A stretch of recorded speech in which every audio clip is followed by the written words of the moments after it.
What's up, y'all? It's your girl Cleo.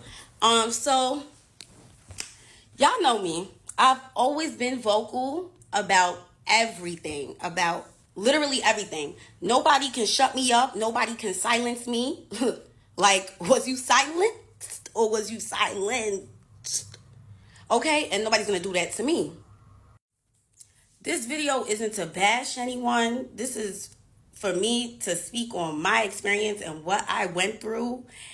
And I want my fans to learn from this. My fans, my followers, my supporters, my future fans, followers, supporters. You don't even have to like me. I want y'all to literally take this situation that I'm about to break down to y'all and be inspired by it.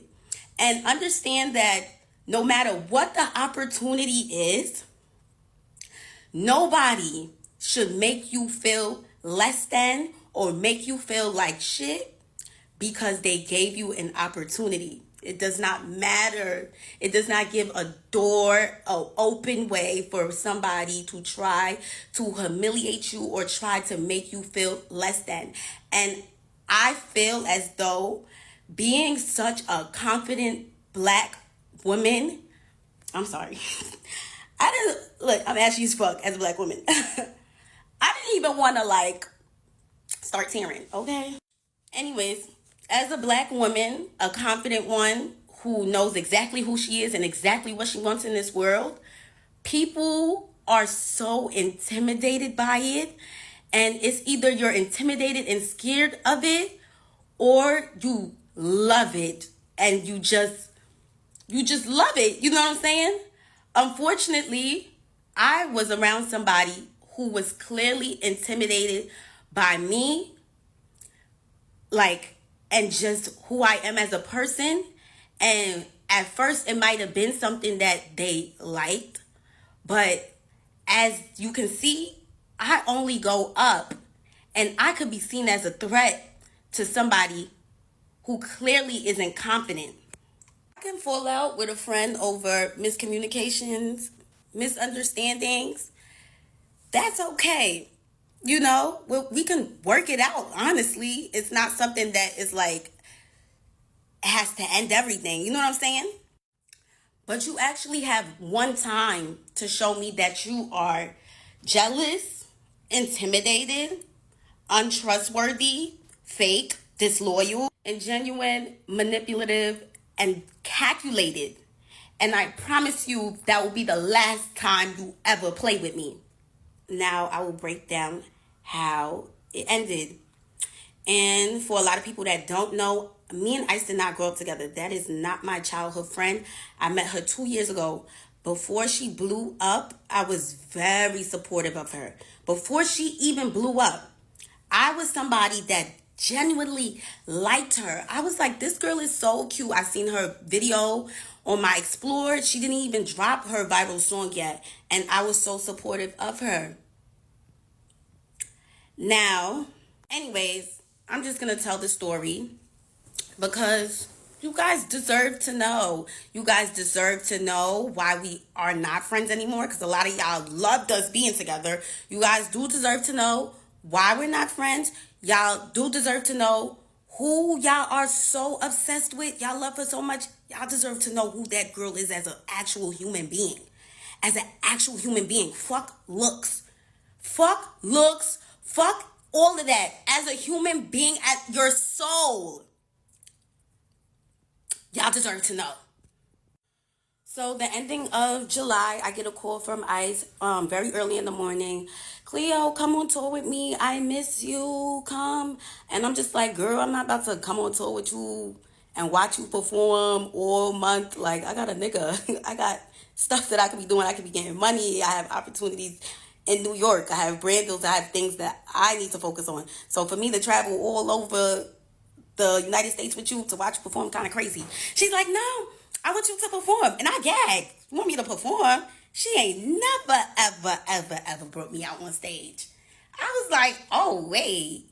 Okay. Like, I guess this girl, in my head, this is what I'm thinking. I'm like, I guess she's really trying to make up for that fake shit that got exposed like a month ago.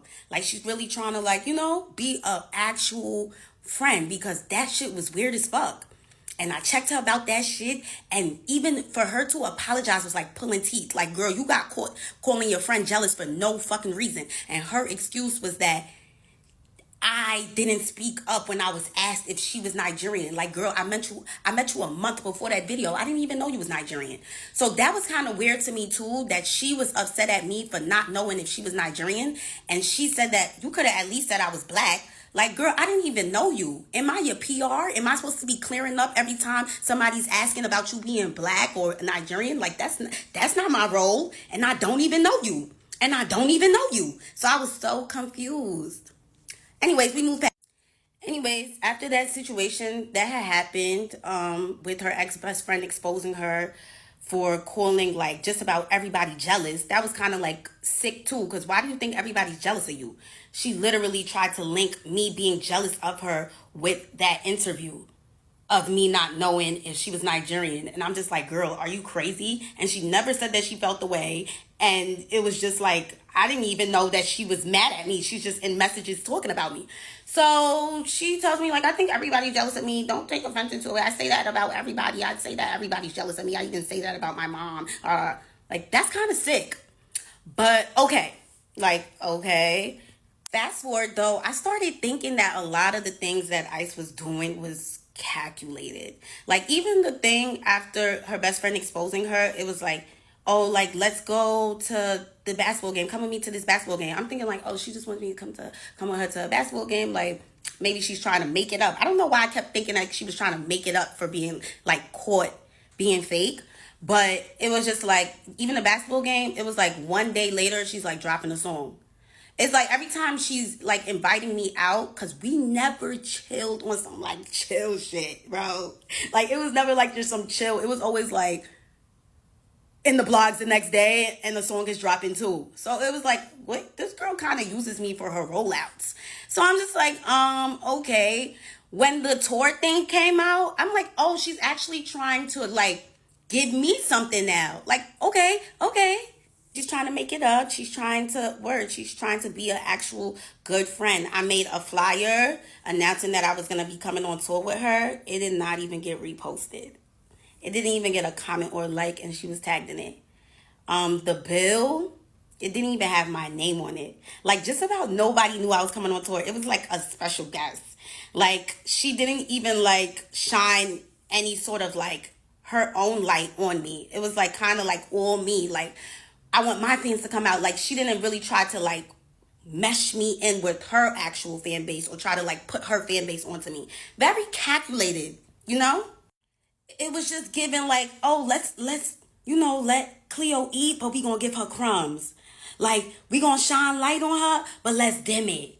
You know what I'm saying? It just gave that so much. Online says the show starts at 8. It would even say 9 sometimes. And guess what time I was going on? At 7:30, 7:45. I was going on before the show starts. So that was kind of weird in itself.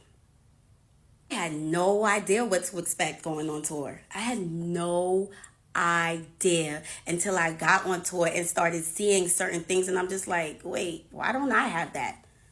I didn't have a room. I was told I was going to be with her, but I didn't have a room. No room for me backstage at all. I was in her dressing room.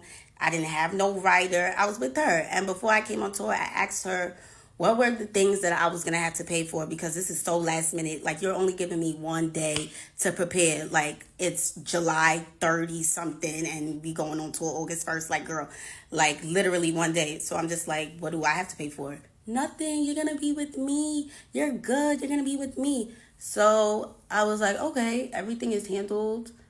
I'm just going to go. I'm going to make the best out of it. I'm going to make the absolute best out of it. I don't have no dances or nothing. I'm just going to go out there and do what I can do. So that's that. I'll tell y'all how the tour went now. Please keep in mind that before I went on tour, I had one day to prepare. One single day. Everything was a rush, but you know, I'm looking at this like, okay, this is going to be good for me. And again, did not have I didn't know what to expect. This is my first tour.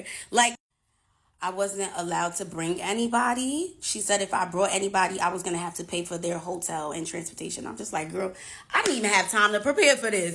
Like, I only got one day. Like, you feel me? Like, it's damn near like me putting everything, like putting my needs to the side to, like, to accomplish something.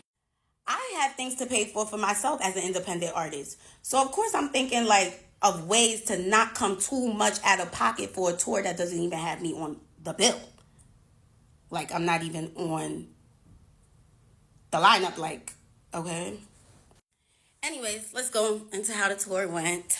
So first couple of days was cute. We went to Philly, and this is when things go left now. Yeah, we're in a hotel room.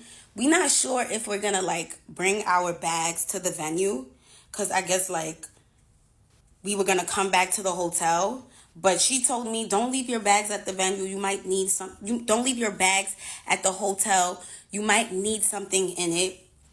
And I was like, okay, I'll bring it. Her security, who brings all her bags, she has like 10 bags. He brought my bag. Brought the bags down. And now we're at the venue, and I do need something in the suitcase. Like, I had a wardrobe malfunction, like she said I probably would have. That's that she cursed me, okay? Because now I do have a wardrobe malfunction. So I'm like, oh, how can I get the bag? She's like, tell the security to get it for you. I go to the security. I'm like, can you get my bag out the trunk? Because I have no idea where the trunk is, where the car went. We just came into the venue like, we artists, we working, whatever. He goes, he gets the bag, brings it upstairs. I change, End of the show. I put my bag next to her 10 bags and the big black dresser. And yeah, I'm thinking everything is going to be moved like back into the truck and we could, leave, go back to the hotel. I turned around and my bag is still there. My bag was still there. All her bags was gone. I'm just like, why would somebody just leave my bag? Like, I asked the security, I'm like, can you take my bag? He said no. I was like, what the fuck? What's going on? He brought all her bags. He can't take. Okay. I'm like, can I pay somebody to bring my bags down? Because I didn't want to bring the bags down. Why would I want to bring the bags down? I'm just a girl. So I'm asking around, nobody's word. So I'm like, all right, let me bring the bags. I'm tight though. I'm tight. Like, I'm not used to this stuff. Like, what the fuck? I'm just supposed to be performing. Need I remind you, I'm not even allowed to bring somebody on tour with me. So I didn't really have anybody helping me. It was just me. But I feel like she could have simply said to the security, like, take Cleo's bag. Don't forget Cleo's bag. But I got a sense that she just wanted me to struggle. And that's kind of fucked up as like a friend. Like, so I carry the bags. I take one duffel bag. I'm walking down. It's pouring outside. I put it in the car. The fans are screaming, Cleo, can we get a picture? Cleo, can we get a picture? As I'm struggling with a bag. And it's like very embarrassing. It's like very embarrassing. Like, never do fans want to take a picture with me while I'm like carrying big ass bags looking like that. I had to make a second trip for the suitcase. I made the second trip for the suitcase. Do it again. Raining outside. Dragging the suitcase. Fans in my face. It was so fucking humiliating. I was like, what the fuck? I get in the car. I'm tight. Like, I'm fake drenched and I'm tight. Like, and the car ride is silence. And I know she peeped why I was mad. It's like she just doesn't give a fuck. So we went to the hotel now. When we pull up to the hotel, she's like, telling the security guy what bag she wants taken out the car because we was about to go to the hotel so she could take a shower. But it's like, I perform too. I want to take a shower too. So I'm just like, you the only one that's taking a shower? I'm going to take a shower too. She's like, oh, you got to tell him what bags to take out or he's not going to take it. And I'm just thinking to myself, didn't I just tell this guy to bring my bags to the car and he said no? So why would I think that he's going to take my bags out because I said so? It's like she just didn't want to speak for me at all. She just wanted to show that you're here alone, bitch. Like, I'm just like, wow. So I come out the car and I'm just telling the bellman because at least there's a bellman here and what bags to take out because I'm going to take a shower too. So we go upstairs and it's like after the show, it kind of gives like a rush vibes because we're trying to like hurry up and get back on the bus. So we're in the hotel room, and I had this feeling in my chest. I don't know if anybody else who's a real ass bitch gets this feeling. And it's just a feeling, and I'm just like, I have to say something, because if I don't say something, I'm gonna start moving like I don't like her. So I want to at least say how I feel, get her take on it, instead of being angry and just letting it build up frustration in me.